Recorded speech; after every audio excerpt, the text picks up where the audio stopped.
जैसे ही भोलेनाथ बाबा ने भगवान राम का दर्शन किया, जैसे ही राघव को देखा भोलेनाथ बाबा ने प्रणाम किया और महाराज भोलेनाथ बाबा ने प्रणाम किया। और हम लोगों को भी प्रणाम करना चाहिए, पर आजकल के लोगों को तो प्रणाम करने में संकोच लगता है, शर्म लगती है। पहले भारतवर्ष में प्रणाम करने की बड़ी सुंदर पद्धति थी। आजकल क्या करते हैं, पहले प्रणाम करते थे, आजकल प्रणाम कम करते हैं। आजकल तो टाटा बाय बाय खूब करते हैं, टाटा बाय बाय खूब चल रहा है। हाँ जी की ना जी, हाँ जी बोलना है तो थोड़ा जोर से बोले महाराज। तो टाटा बाय बाय आजकल खूब चल रहा है। टाटा बाय बाय करते कब है? जैसे घर में कोई मेहमान आया और 2-4 दिन रुका, और रुकने के बाद में जब मेहमान जी अपने घर जाने लगते हैं तो घर की जो माताएं बहनें होती हैं वो मेहमान जी को द्वार तक छोड़ने के लिए आती हैं। और घर में जो छोटे बालक बेटियां होती हैं उनको गोद में ले लेती हैं। और जब मेहमान जी थोड़ी दूर चले जाते हैं तो बालक में बेटे को या बेटी को लेकर के क्या कहती हैं, बेटा मेहमान जी को बाय बाय करो। तो मेहमान जी पलट के देखते हैं, पलट के देखते हैं तो माँ की गोद में बालक है और मानो ऐसे हाथ हिला हिला करके बाय बाय कर रहा है। तो हाथ हिलाने का मतलब होता है क्या, मना करना। तो मानो स्वयं तो मना नहीं कर पा रही हैं कि अब मत आना, तो मानो अपितु बालक से कहलवा रही हैं मेहमान जी को कि अब आए सो आए, आज के बाद मत आना।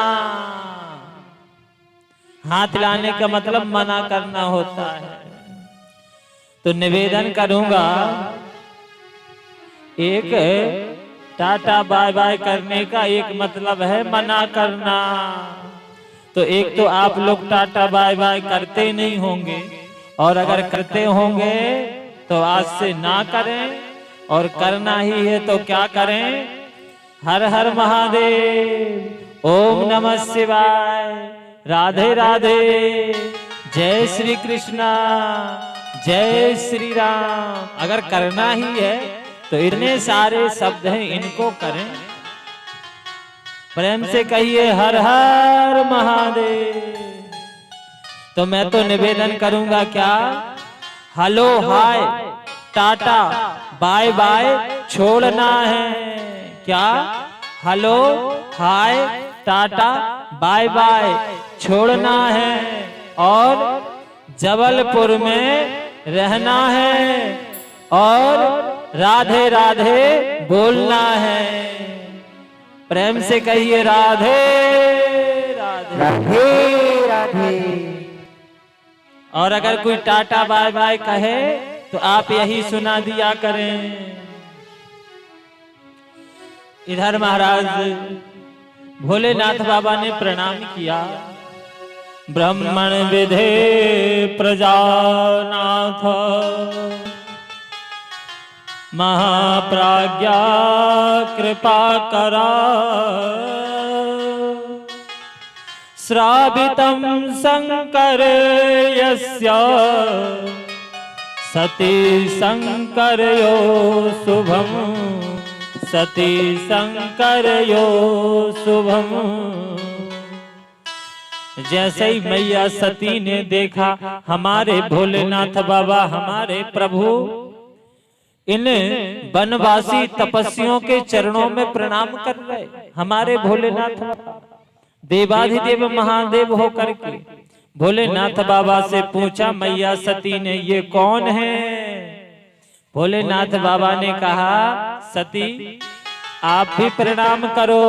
ये जगत के पालन करता, जगत के रचेता, सर्वशक्तिमान, सर्वेश्वर, अखल ब्रह्मांड नायक भगवान श्री राम हैं।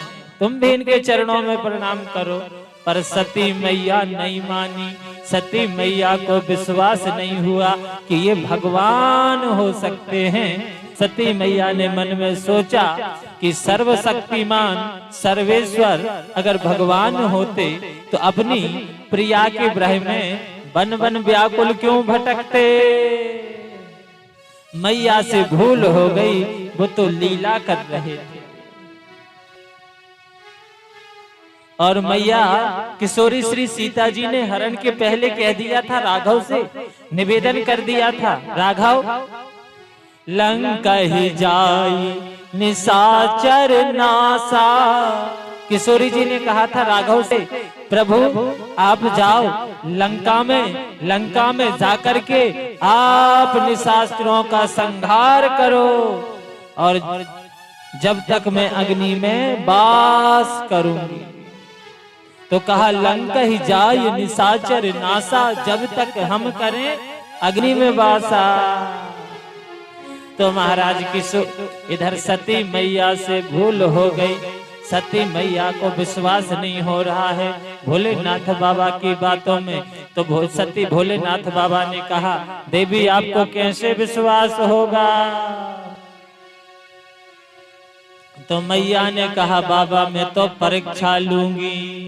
सती मैया परीक्षा लेने जा रही हैं। भोलेनाथ बाबा ने संकेत कर दिया, परीक्षा लेने तो जा रही हो, पर अपने आप का ख्याल रखना। आप जा रही हो उनकी परीक्षा लेने, ऐसा ना हो कि वो परमात्मा हैं, सर्वेश्वर हैं। ऐसा ना हो कि आप अपने आप को ही भूल जाओ। सती मैया आई और सती मैया ने आकर के क्या किया, राघव के पास आई, राम जी के पास आई।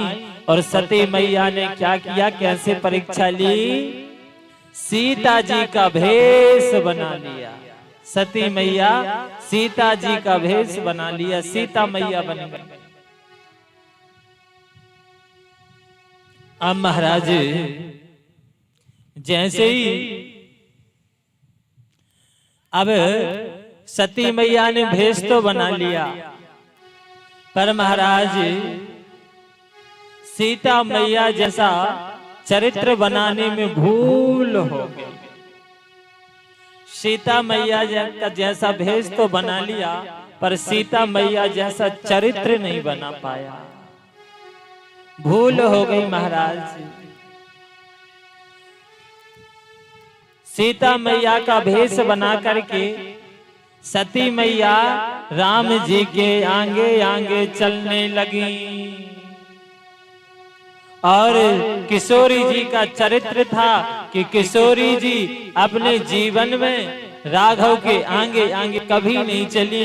जैसे ही राम जी के आगे आगे चलने लगी, राम जी का समझना तो दूर रहा, राम जी से पहले लक्ष्मण जी ही पहचान गए कि ये सीता मैया नहीं हो सकती, ये सीता मैया के भेष में कोई और है। महाराज राम जी बोल ही नहीं पाए, उसके पहले लक्ष्मण जी ने कह दिया, भैया राघव ये भाभी जी के भेष में कौन है और आपके आगे आगे क्यों चल रही हैं। जैसे ही राघव के पास में सती मैया पहुंची सीता जी के भेष में, राघव श्री राम ने किशोरी जी से, इधर किशोरी जी के भेष में सती मैया है। राघव श्री राम ने पूछा, मैया आप अकेली बन बन क्यों भटक रही हैं, भोलेनाथ बाबा कहाँ हैं, आप अकेली क्यों घूम रही हैं, भोले बाबा कहाँ हैं। सती मैया का नाम लिया और भोलेनाथ बाबा का नाम लिया, और साथ ही साथ राघव ने अपने पिता श्री दशरथ जी महाराज का नाम लिया। कहा, मैं दशरथ नंदन आपके श्री चरणों में नमन करता हूँ। महाराज जैसे ही भोलेनाथ बाबा का नाम लिया और कहा सती मैया आप वन में क्यों भटक रही हैं। जैसे ही सुना सती मैया अपने आप को ही भूल गई कि मैं तो आई थी परीक्षा लेने के लिए और मैं तो सीता के भेष में हूँ, पर ये तो मेरा नाम ले रहे हैं और साथ ही साथ मेरे भोलेनाथ बाबा का ये तो पहचान गए। अब क्या करें, अब क्या करें महाराज। तो सती मैया ने कहा, महाराज कहा प्रभु मुझे क्षमा करना।